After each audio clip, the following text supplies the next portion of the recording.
tous, c'est Louisa, j'espère que vous allez bien. Bienvenue sur Unlock, l'émission qui décrypte les entreprises et on se retrouve pour une édition spéciale remote puisqu'aujourd'hui je reçois Sandrina et Virginie de chez AkzoNobel avec qui nous allons parler de culture d'entreprise mais aussi et surtout d'inclusion et de diversité. Avant tout cela, si vous voulez retrouver davantage de tutos, de conseils sur vos jobs ou vos insertions pro, vous pouvez nous suivre sur notre Insta en tapant jobteaser_fr ou nous suivre et vous abonner sur notre page YouTube. Mais avant toute chose, on passe tout de suite au pitch médat. Bonjour Virginie, bonjour Sandrina. Bonjour Lisa. Comment allez-vous? Un petit peu stressée. Très bien, Virginie, ça va, merci. Oui, ça va. Bon, on peut dire Sandrina que c'est ta deuxième fois, sauf que là on est un peu en remote. Mais alors avant toute chose, pour vous présenter, vous avez le même métier, mais je le dis quand même, Virginie, tu es Talent Acquisition Partner France. C'est ça. Sandrina, pareil, tu es Talent Acquisition Partner France. Quand on s'est vu en studio, tu n'as pas pitché AkzoNobel, mais cette fois-ci, c'est à ton tour, tu ne peux pas y échapper. Alors Sandrina, est-ce que tu es prête à nous pitcher ce qu'est AkzoNobel? Oui, je suis prête. Eh bien, quand tu veux. Donc, bonjour, bienvenue à tous. Je vais vous parler un peu plus d'AkzoNobel. AkzoNobel, c'est un groupe néerlandais. Nous sommes implantés dans plus de 150 pays, à peu près, un peu plus en tout cas de 34 000 collaborateurs à travers le monde. On est un groupe en tout cas qui domine sur deux activités principales. D'un côté, on a ce qu'on va appeler la partie revêtement pour l'industrie. Donc, on va fournir de la peinture et des revêtements pour les bateaux, pour l'automobile, pour l'aéronautique.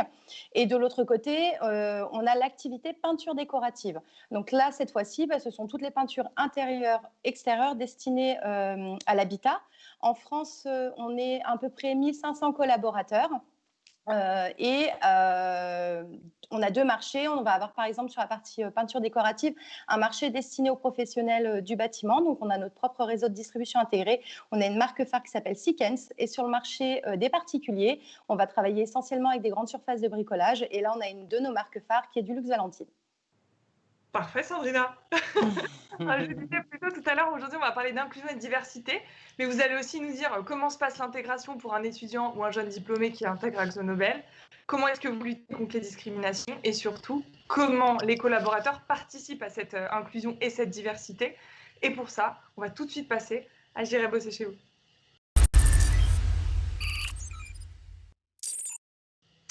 Alors, avant toute chose, pour mettre les bases, au regard du contexte actuel, qu'en est-il du recrutement au sein d'AkzoNobel aujourd'hui?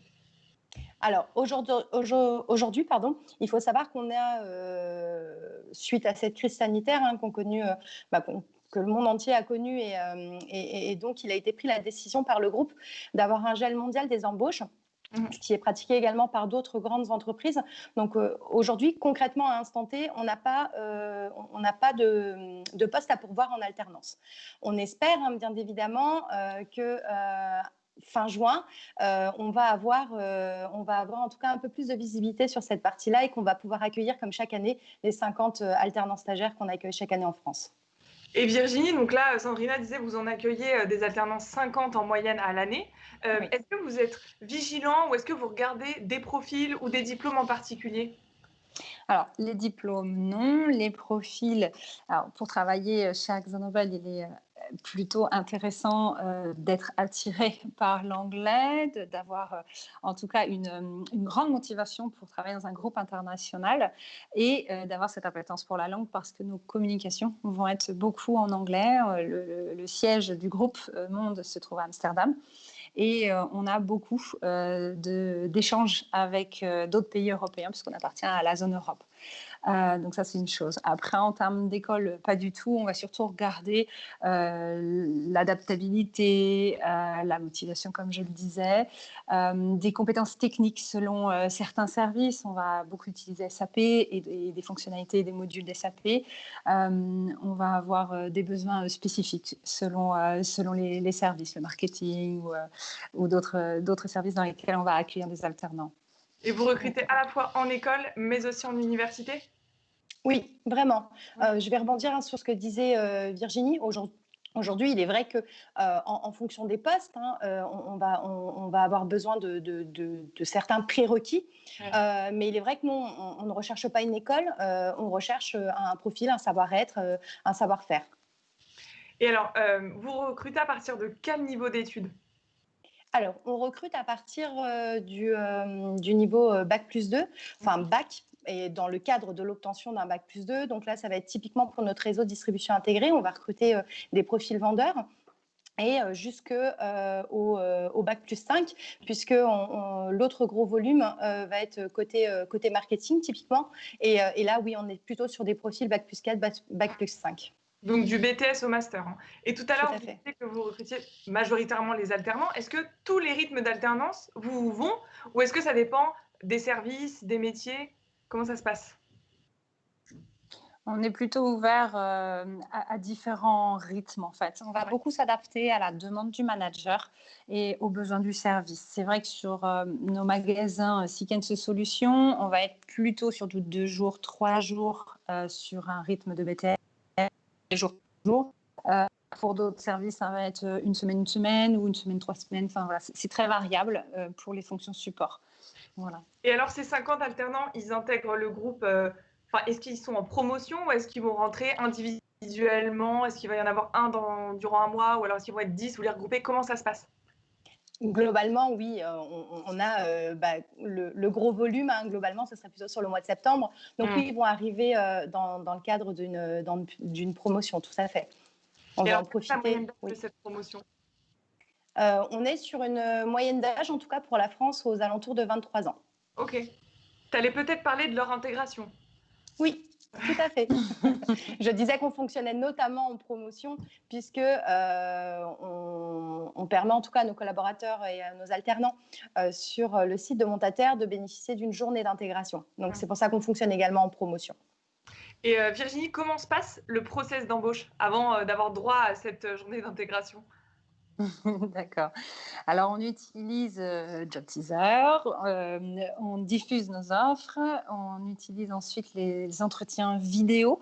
On a utilisé également les entretiens vidéo différés où on envoie donc une invitation aux étudiants intéressés qui nous envoient leur candidature pour qu'ils puissent passer chez eux des entretiens vidéo différés et y répondre en fait à déjà un certain nombre de questions qui vont nous permettre de faire une présélection.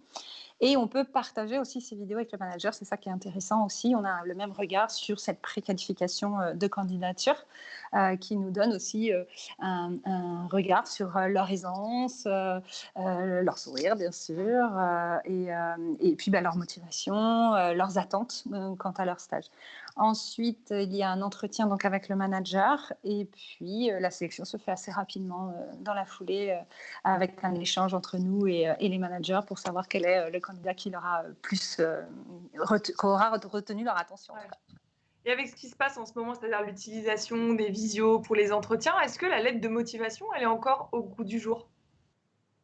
Alors, la lettre de motivation, elle peut être utile si elle a une vraie valeur ajoutée pour la candidature. Okay. Voilà. En tout cas, pour moi, je ne suis pas en train de dire qu'il ne faut pas en envoyer, mais il est vrai qu'on a des lettres de motivation et on le voit bien, hein, ce sont des lettres de motivation un peu copier-coller. Là, non. Ouais. En revanche, si c'est une vraie lettre de motivation argumentée, oui, avec plaisir. Alors, je l'ai dit tout à l'heure, il y a des politiques d'inclusion et de diversité qui font vraiment partie de la stratégie du groupe. Il y a notamment une formation qui est obligatoire pour tous les collaborateurs. Est-ce que vous pouvez nous en parler de cette formation? Oui, donc c'est la formation. Alors, c'est ce qu'on appelle chez nous le code de conduite. Quand on arrive chez AkzoNobel, il est primordial que tous les salariés soient informés du code de conduite au sein du groupe et s'engagent à le respecter. Donc, ça comprend 3 grands piliers. On va y retrouver l'intégrité, le développement durable, et j'en oublie un. La sécurité. Et la sécurité, voilà, qui est un des piliers phares, évidemment, puisqu'on est industrie chimique aussi, mais la sécurité comprend l'ensemble du bien-être au travail et de la sécurité psychologique et physique des personnes. On va retrouver aussi nos valeurs qui sont être orienté client, être passionné pour l'excellence, j'en oublie encore 2. Gagner ensemble. Gagner ensemble. Et il y en a encore une. Ça y est, elle ne me vient plus. Alors, Et être orienté client, donc tenir ses engagements. Tenir ses engagements, c'est ça. Il y avait une histoire d'engagement. Donc voilà, pareil, on a le descriptif de tout ce que ça induit.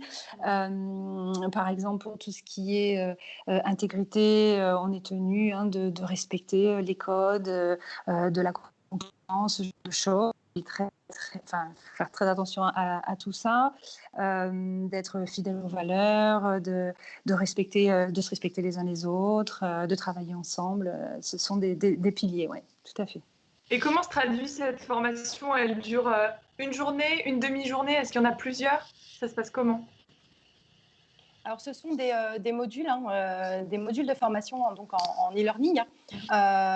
Donc oui, c'est une formation qui est obligatoire, qui est obligatoire pour les collaborateurs qui rejoignent AkzoNobel, mais également pour les prestataires. Je tiens à le rajouter. Et donc, ce sont des modules. Et tout au long de la carrière, de toute façon, d'un collaborateur chez AkzoNobel, on est invité. Alors, il peut y avoir des modules e-learning et des formations obligatoires liées à des métiers. Par exemple, Virginie parlait de la non-concurrence. Donc oui, typiquement, ça peut être obligatoire. Et typiquement, cette année, il faut savoir que tous les collaborateurs AkzoNobel ont également fait un module obligatoire sur la diversité et l'inclusion. D'accord. Et vous me disiez aussi, la non-discrimination, ça passe par autre chose, ça passe par l'âge, le sexe, les nationalités. Comment est-ce que ça se traduit? Alors, au sein du groupe, il y a cette année 2 grands projets phares. Le projet Women Network, qui implique, enfin en tout cas qui comment je pourrais dire ça? En avant, promeut Oui, qui va mettre en avant, merci, le rôle des femmes et la place des femmes au sein de l'organisation, avec des objectifs précis pour augmenter le nombre de femmes à des postes clés et stratégiques au sein du groupe. En France, aujourd'hui, 26% de nos managers sont des femmes, ce qui est plutôt bien, parce que c'est vrai qu'on est plutôt une industrie et bâtiment et industrie, et orientée avec 2 activités, orientée plutôt bâtiment et orientée plutôt revêtement industriel, donc qui attire historiquement plutôt les hommes. Mais on a une très belle part donnée aux femmes. Donc ça, c'est quelque chose qu'on souhaite encore développer à travers des actions qui vont se mettre en place sur les prochains mois aussi.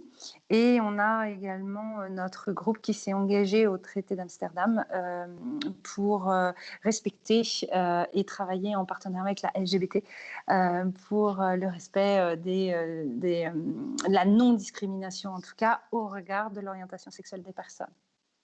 Et alors, Sandrina, tu me disais aussi, quand on s'est entretenu au téléphone, il n'y a pas de discrimination sur le recrutement. En fonction des écoles, les candidats sont traités à compétences égales. Tout à fait, je tiens à le souligner. C'est important. Nous, en tout cas, côté recrutement, on a toujours fonctionné de cette manière-là. Et Job Teaser nous aide justement à pouvoir atteindre un maximum d'écoles. Et on continue et on souhaite en tout cas avancer dans ce sens-là. Et au moins, on est en phase également avec les valeurs d'AkzoNobel.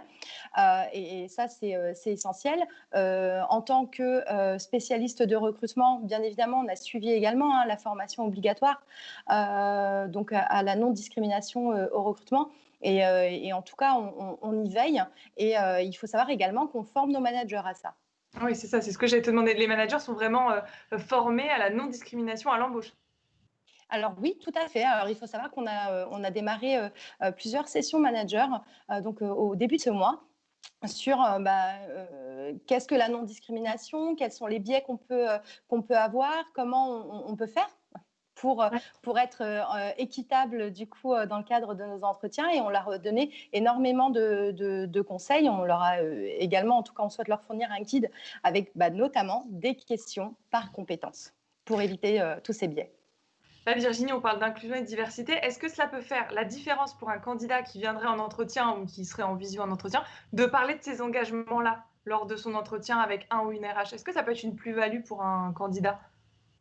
Si lui en parle, j'ai pas bien compris, Oui. pardon. Si lui en parle. Voilà, on voit cette émission-là qu'on est en train de faire. Si lors de l'entretien, il vous parle de vos engagements, de votre politique d'inclusion et de diversité, est-ce que il peut marquer des points supplémentaires? Ce qui est certain, c'est qu'on va être très réceptif sur le fait qu'il s'est renseigné sur nous, qu'il a compris nos valeurs, qu'il les partage certainement. En tout cas, ce sera la question qu'il y aura derrière s'il en parle. C'est qu'est-ce qu'il en pense, évidemment. Quel est son vécu par rapport à ça, avec quel type de personne il a travaillé par le passé, comment ça s'est passé pour lui. Et voilà, ce sera l'occasion d'ouvrir bien sûr une porte avec lui et de s'assurer qu'effectivement, par rapport à tous ces, au multiculturalisme, aux différences tout simplement, qu'il est déjà sensibilisé et qu'il est OK avec ça, bien sûr. Alors maintenant, on va passer aux règles d'entreprise. Vous connaissez les règles. Je vais vous dire d'où ou dont. C'est à vous de répondre le plus vite possible. Est-ce que vous êtes prête? Oui. On y va.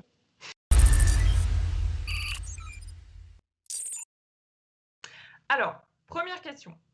D'où ou dont porter une tenue décontractée au quotidien? D'où? Ça dépend. D'où donc? Ça dépend de la fonction. Ça dépend également qu'est-ce qu'on entend par tenue décontractée.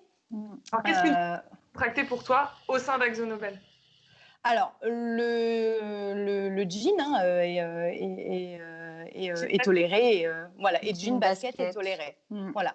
Jean basket, voilà. Dans quel service est-ce qu'il faudrait éviter le jean basket?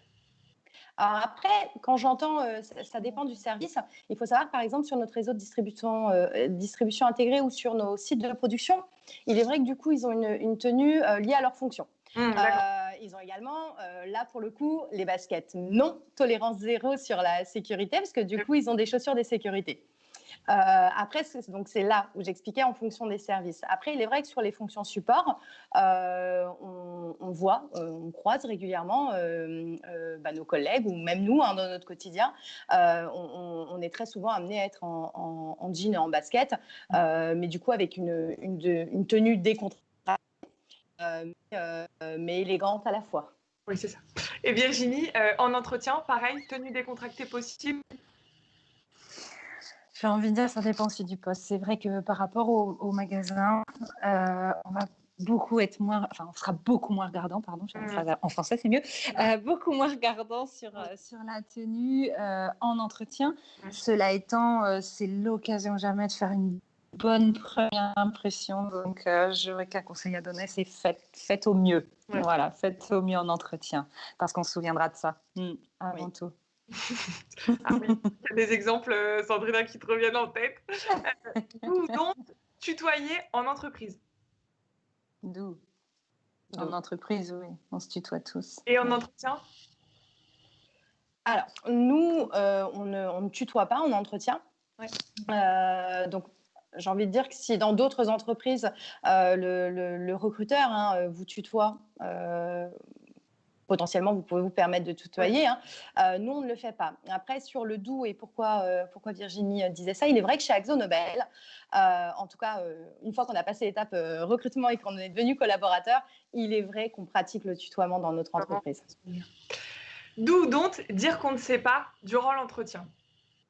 D'où donc prendre des notes durant l'entretien? D'où Ça fait la différence pour toi, Sandrina? C'est important. C'est pas forcément que ça fait la différence, mais c'est important.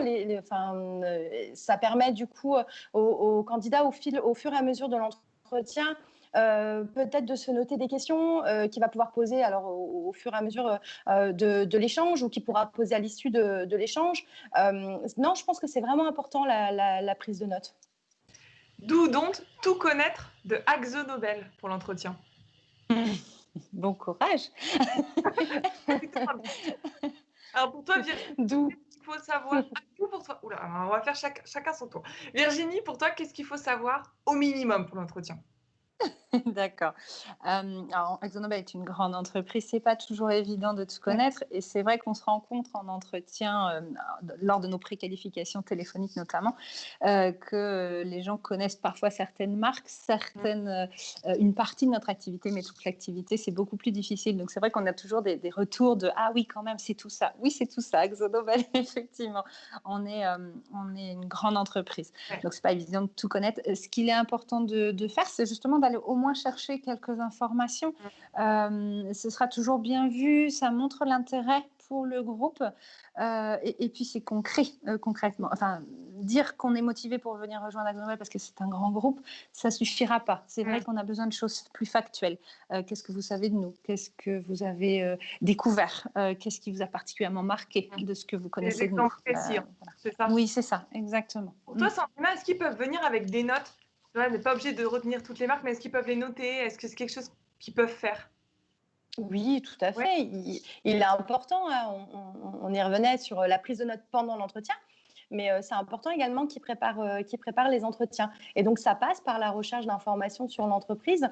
Également, peut-être se préparer des questions à poser en amont.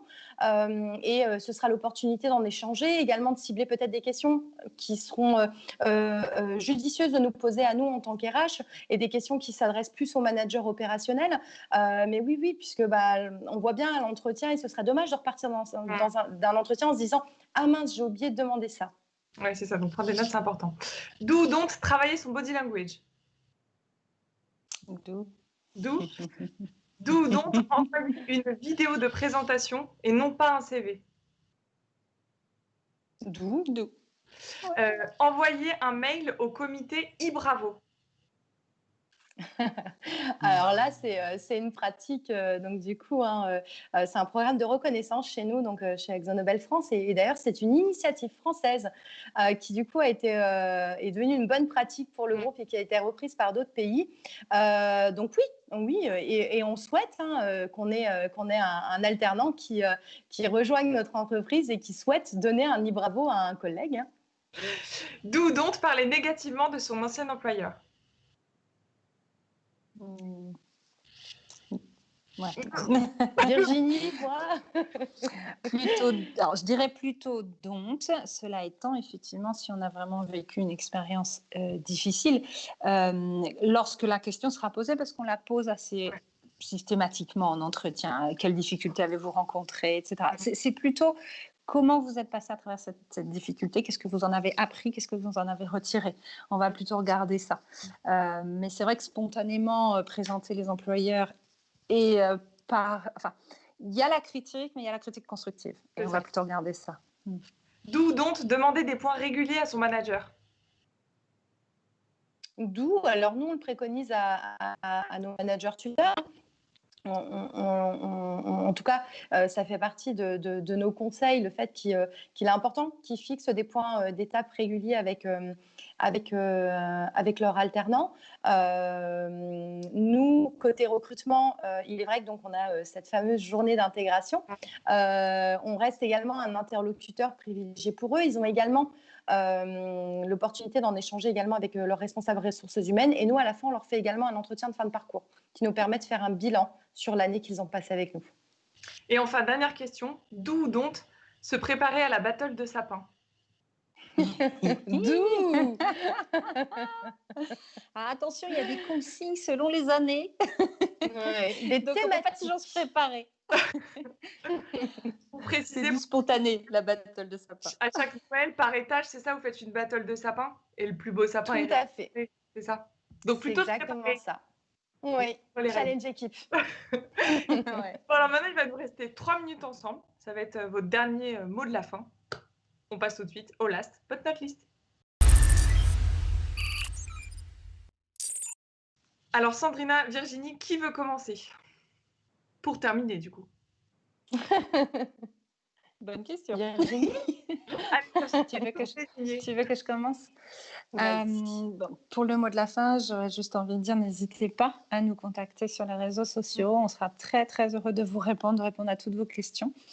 On est là pour ça. Notre porte est toujours ouverte au service recrutement. On vous accueille avec le sourire. Et tout au long de l'année, vous pouvez toquer à notre porte et venir nous parler, nous dire comment ça se passe. On sera très, très heureux. Voilà ce que je pourrais vous dire. Venez rejoindre l'équipe, la Dream Team, comme on l'appelle, et venez avec vos différences. Sandrina, ton mot de la fin? Mot de la fin, écoutez, en tout cas, j'invite tous les étudiants hommes-femmes à venir nous suivre, en tout cas sur Job Teaser, notamment puisqu'on espère avoir de la visibilité, comme je le disais en démarrage de ce live, à la fin du mois sur comment va se passer notre campagne d'alternance, donc 2020-2021. Donc suivez-nous et on espère en tout cas très rapidement pouvoir diffuser des offres pour pouvoir vous accueillir en septembre à une super journée d'intégration et construire avec vous la nouvelle promotion.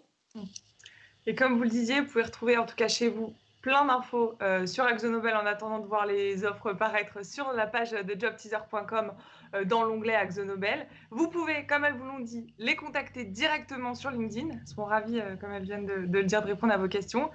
Et on va vous laisser sur une vidéo qui illustre la vie d'un étudiant, d'un alternant chez AxoNobel. Mais avant ça, merci beaucoup Sandrina et Virginie d'avoir participé à ce live. Merci Louisa. Je vous souhaite une bonne continuation. Chez vous, pareil, continuez à rester en veille et à voir les prochaines offres qui, on espère, vont sortir au sein d'AxoNobel. Et comme je vous l'ai dit, on se retrouve très vite pour un nouveau live. Mais en attendant, on vous laisse sur cette vidéo. À bientôt Virginie, à bientôt Sandrina. À bientôt. À bientôt.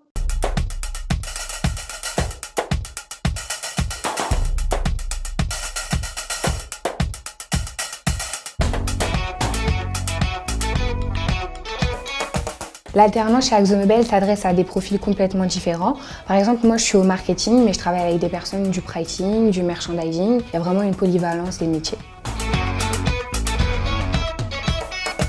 Mon intégration au sein de l'entreprise, elle s'est très bien déroulée. On a le service recrutement qui organise des sessions d'intégration spécialement pour les stagiaires et alternants. La journée alternant était très intéressante, j'en tire que du bon. Lors de cette journée, on a eu une présentation de l'entreprise AxoNobel. Ensuite, on a eu un échange entre alternants. L'activité principale de cette journée a été de trouver un nom pour la communauté des alternants avec un petit slogan.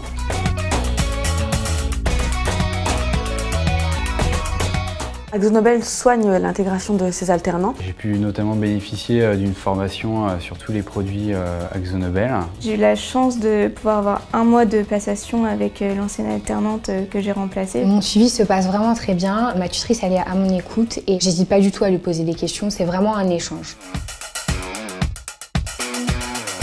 Ce qui me plaît chez AxoNobel, c'est le réel suivi de mes compétences et de mes travaux en cours, et aussi le fait qu'on me fait confiance et qu'on me donne des projets importants à faire. Le fait qu'AxoNobel me donne des missions responsabilisantes, je pense que c'est un réel atout pour ma carrière.